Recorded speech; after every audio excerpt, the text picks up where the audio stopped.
Hello friend, नमस्कार। मैं ब्रजेश कुलश्रेष्ठ हमारे चैनल यू स्पीड टेक्नो के माध्यम से आज आपको कुछ विशेष जानकारियां देने जा रहा हूं, जो कि आपका सबसे मोस्ट इम्पोर्टेंट चैप्टर माना जाता है, वो है ग्राइंडिंग के विषय में आपको कुछ मोस्ट जानकारियां, ग्राइंडिंग के मोस्ट जानकारियों से निकलकर आए MCQ। तो सबसे पहले हमारा जो टॉपिक है वो है हमारा एब्रेसिव। दोस्तों, एब्रेसिव होते क्या हैं ये जानकारी मैं आपको दूंगा। ये आपकी ग्राइंडिंग की मोस्ट जानकारी है। उसके बाद मैं एब्रेसिव पे बनने वाले सारे MCQ बताऊंगा आपको। तो दोस्तों, एब्रेसिव होते क्या हैं, एब्रेसिव क्या होते हैं? एब्रेसिव दोस्तों ग्राइंडिंग व्हील में कटिंग का कार्य करने वाले कटिंग दाने होते हैं। मीन्स एब्रेसिव को हम ग्राइंडिंग में एब्रेसिव क्रेन या एब्रेसिव कण के नाम से जानते हैं।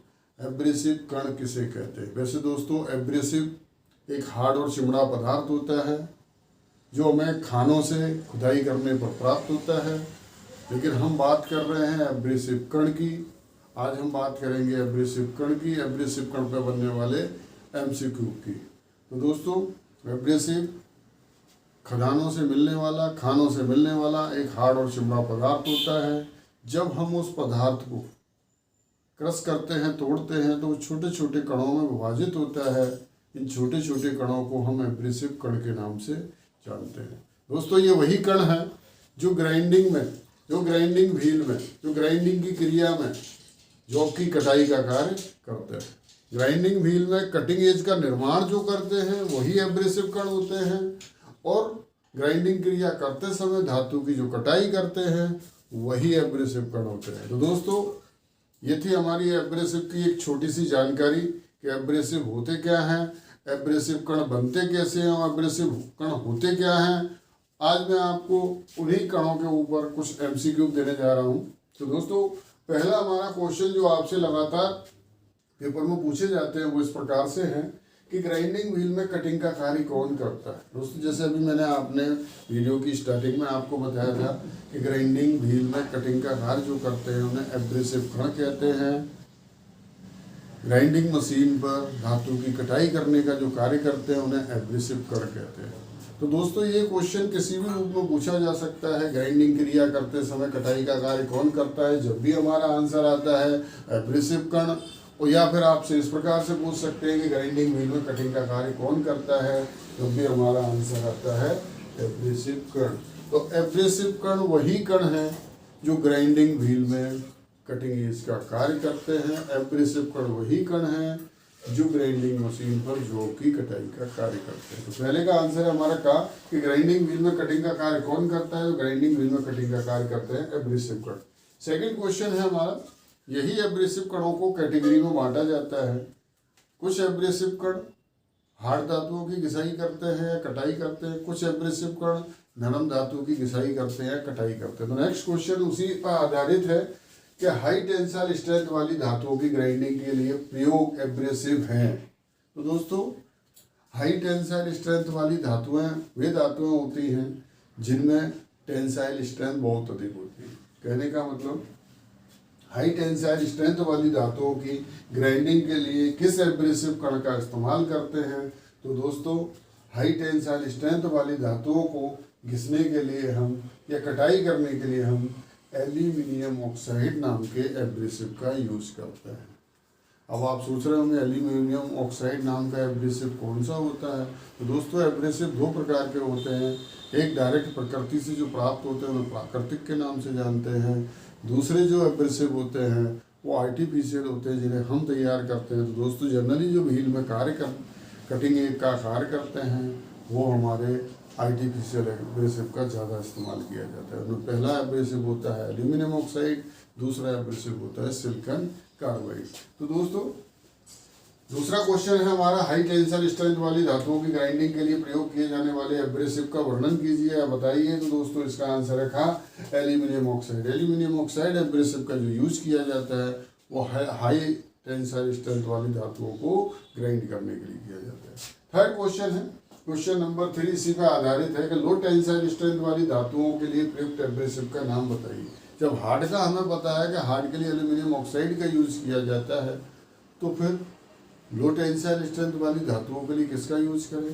तो दोस्तों क्या इसका आंसर एल्यूमिनियम ऑक्साइड होगा, क्या बोरॉन कार्बाइड है, क्या सिलिकॉन कार्बाइड या उपरोक्त सभी? तो दोस्तों इसका आंसर है आंसर ऑप्शन नंबर गा।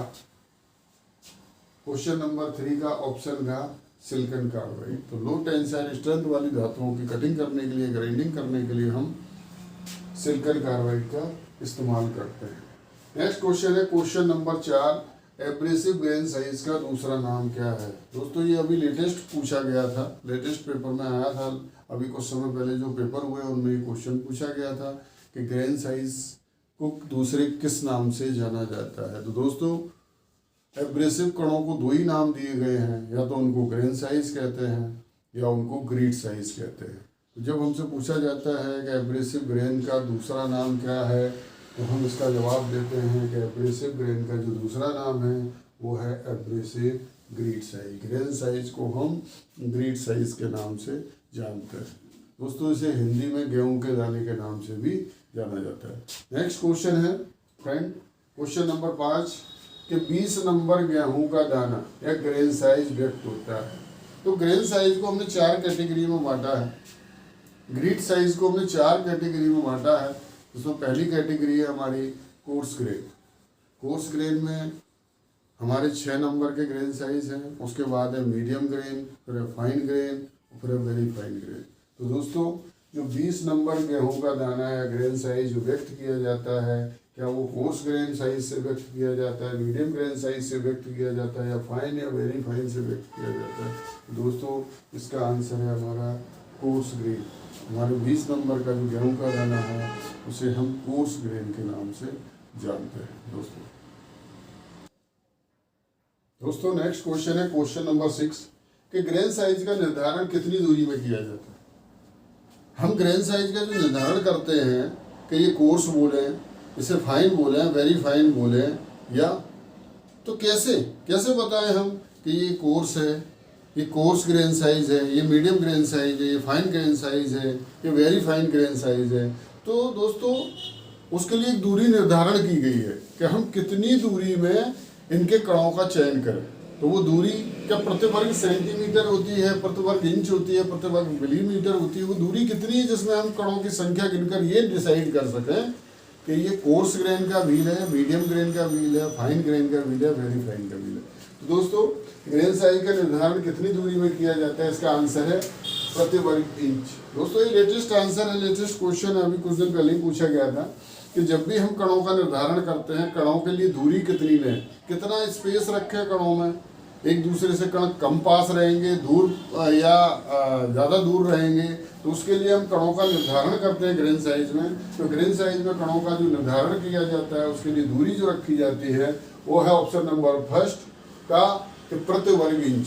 हम 1 वर्ग इंच के डब्बे के अंदर कणों का निर्धारण करते हैं, जिसे हम कोर्स ग्रेन बोलते हैं। हम 1 वर्ग इंच डब्बे के अंदर कणों का निर्धारण करते हैं, जिसे हम मीडियम ग्रेन बोलते हैं। इसी प्रकार से फाइन, वेरी फाइन बोला जाता है। तो दोस्तों ग्रेन साइज का निर्धारण के लिए जो दूरी मान्य है ISO स्टैंडर्ड से वो है आपका प्रति वर्ग इंच। सेकंड क्वेश्चन है क्वेश्चन नंबर 7 कि एब्रेसिव के प्रकार होते हैं। दोस्तों एब्रेसिव के बहुत सारे प्रकार गिना देते हैं लोग। जैसे ही ये क्वेश्चन करो एब्रेसिव के प्रकार होते हैं, लोग कहने लगते हैं हीरा, corundum, emery, aluminium oxide, boron carbide, silicon carbide, बहुत सारे प्रकार गिनाते हैं। लेकिन हम बात कर रहे हैं एब्रेसिव कितने प्रकार के होते हैं। एब्रेसिव दोस्तों 2 प्रकार के होते हैं, एक प्राकृतिक और दूसरा आर्टिफिशियल। तो हम यहाँ से क्वेश्चन कर रहे हैं एब्रेसिव के प्रकार हैं क्या? एब्रेसिव 1 प्रकार का है, एब्रेसिव 3 है, 6 है, 2 है, कितने प्रकार के होते हैं? तो दोस्तों इसका ऑप्शन है ऑप्शन नंबर का कि एब्रेसिव 2 प्रकार के होते हैं, एक प्राकृतिक, दूसरे आर्टिफिशियल। क्वेश्चन नंबर 3 है कि एल्यूमिनियम ऑक्साइड की हार्डनेस कितनी होती है? दोस्तों बात आती है हार्डनेस होती क्या है। एल्यूमिनियम ऑक्साइड क्या है? एल्यूमिनियम ऑक्साइड हमारा एब्रेसिव है, आर्टिफिशियल एब्रेसिव कण है एल्यूमिनियम ऑक्साइड। जब उस कण की हमने जांच की और पता लगाया कि ये कण कितने समय तक कार्य कर सकता है, वो उसकी हार्डनेस को व्यक्त करता है। कितने समय तक लगातार कटाई कर सकता है, ये उसकी हार्डनेस को व्यक्त करता है।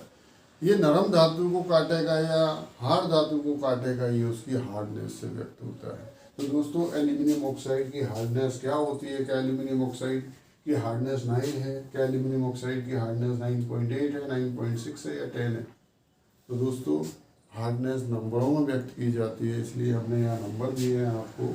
एल्यूमिनियम ऑक्साइड की जो हार्डनेस है वो होती है 9.6। एल्यूमिनियम ऑक्साइड की हार्डनेस 9.6 होती है फ्रेंड। अगला क्वेश्चन हमारा का सिलिकॉन कार्बाइड की हार्डनेस कितनी रखी जाती है? नेक्स्ट इसी का जस्ट दूसरा क्वेश्चन है। ये एल्यूमिनियम के लिए था, ये सिलिकॉन के लिए है। ये सिलिकॉन कार्बाइड की हार्डनेस कितनी रखी जाती है? क्या 9.21 होती है, 9.67 होती है, 10.32 होती है या 9.87 होती है? तो दोस्तों सिलिकॉन कार्बाइड की जो हार्डनेस है वो एल्यूमिनियम ऑक्साइड से थोड़ी सी ज़्यादा होती है, वो होती है 9.87। दोस्तों इसी पे आधारित नेक्स्ट क्वेश्चन है हीरा एब्रेसिव कण के लिए हार्डनेस क्या रखी जाती है? तो दोस्तों हमें पता है ज़्यादातर जो एब्रेसिव इस्तेमाल किए जाते हैं वो या तो एल्यूमिनियम ऑक्साइड होते हैं या सिलिकॉन कार्बाइड होते हैं या हीरे के तौर पर। तो दोस्तों नेक्स्ट क्वेश्चन है कि हीरा एब्रेसिव के लिए हार्डनेस क्या रखी जाती है?